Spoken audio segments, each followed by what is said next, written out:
Konnichiwa everyone, I'm Brian, that's Hanzo, and this is Brian Plays.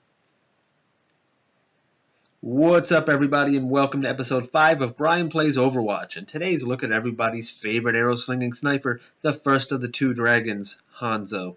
A defensive hero, and as we've said, a sniper hero, but a non-gun using hero? Let's take a look at some of his abilities. Stormbow. Unlike most heroes in Overwatch, Hanzo doesn't use a gun. His Stormbow is a very high damage, very long range weapon that takes a little bit of time to get used to. Sonic Arrow. Shoot an arrow at your target location that will put out a sonic pulse, detecting all nearby enemies and revealing them to you and your teammates, similar to Widowmaker's ultimate Infrasight. Scatter Arrow. Shoot an arrow at your target location that will fragment into smaller arrows once it hits a solid object. These arrow fragments will ricochet around the room and deal 75 damage to all enemies they hit. Hanzo's a bit unlike other heroes in the way his weapon works. It's a projectile weapon, but it's not a gun. Hanzo uses a bow, as we've said, and because of that you have to, well, shoot if you will, slightly differently than you do with the other sniper, Widowmaker. The arrows Hanzo fires have a travel time and also have a trajectory, meaning that they will drop out of the air over distance, and because of the travel time, you need to lead your target instead of shooting directly at him. He's not a hit-scan hero, much like Soldier 76. Hanzo is a difficult hero to play for some people when they first pick him up, as he does have a very high-risk, high-reward type of playstyle. His bow does very high damage and can usually kill an enemy in 2 hits, or 1 if it's in the head. And that's only if you can hit them and they don't get you first. Hanzo is mobile, like other snipers, in the fact that he can climb walls to assume his sniping positions. But much like Widowmaker uses her grappling hook to change elevation quickly, Hanzo can get into sticky situations if he's not careful and aware of his surroundings. Hanzo plays best from range, guarding objectives or payloads from up high where he can rain down arrows on his enemies and quickly escape if he's attacked. Unlike Widowmaker, he doesn't have a secondary weapon function that lets him effectively fight in close quarters. It's bow or nothing, so you have to be very aware of your surroundings when sniping with Hanzo so that you're not flanked or put into a compromising position. Your only escape is to climb a nearby wall from your position and hope there's help wherever you land. Of course, you can try to fight up close with your bow, and if you can hit your target, you can actually kill it, but this is quite hard to do and most times ill-advised.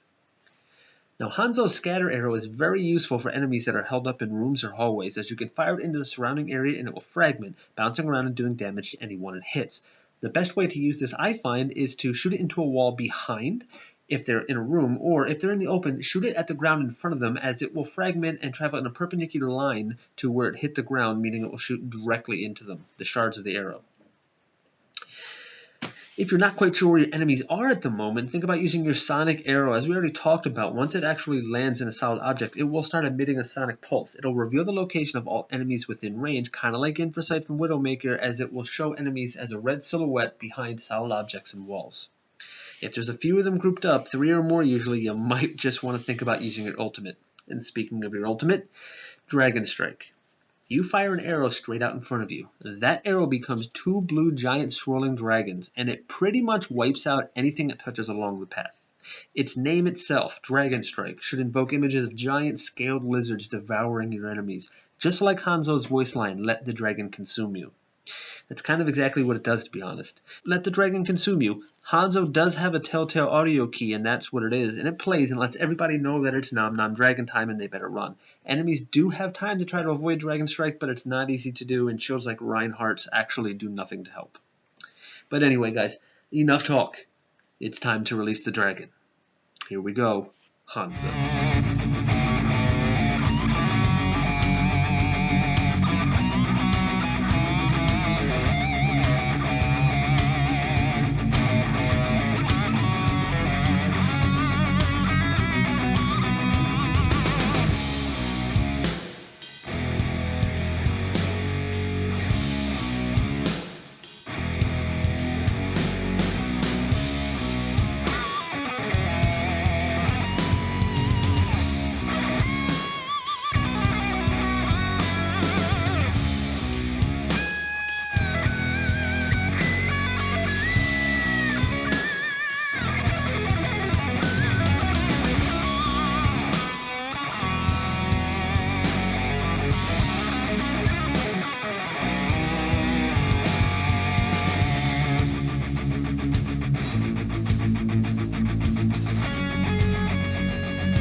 folks, after watching the video, I'm sure you'll all agree with me that it's really all about the dragon. Hanzo's a lot of fun, and if you get good at playing him, and trust me, I'm definitely not, but he can be really devastating. Learn how to use the Stormbow properly, and you'll send your enemies running at the mere sight of you. Whether you track your enemies with Sonic Arrow, shred them with Scatter Arrow, or wipe the whole team with Dragon Strike, a well-played Hanzo is always an asset to his team. I implore you all to give him a try and experiment with playing the first-person shooter without actually using a gun. I do have a caveat. I do have to mention that right now Hanzo is not very strong. He's not a top-tier player like somebody like Lucio, Reinhardt, or Reaper would be. He's closer to the bottom tier on most of the lists that you check out on the forums online, but in the right hands, he can absolutely devastate the enemy team. So if you like what you saw here, you found it in any way helpful, please, by all means, hit those like, favorite, and subscribe buttons, as it would greatly help me out and keep me motivated to make more videos like this for all of you lovely people out there. But as always, I'm Brian, and I'm out of here. I'll see you all next week for episode 6 of Brian Plays.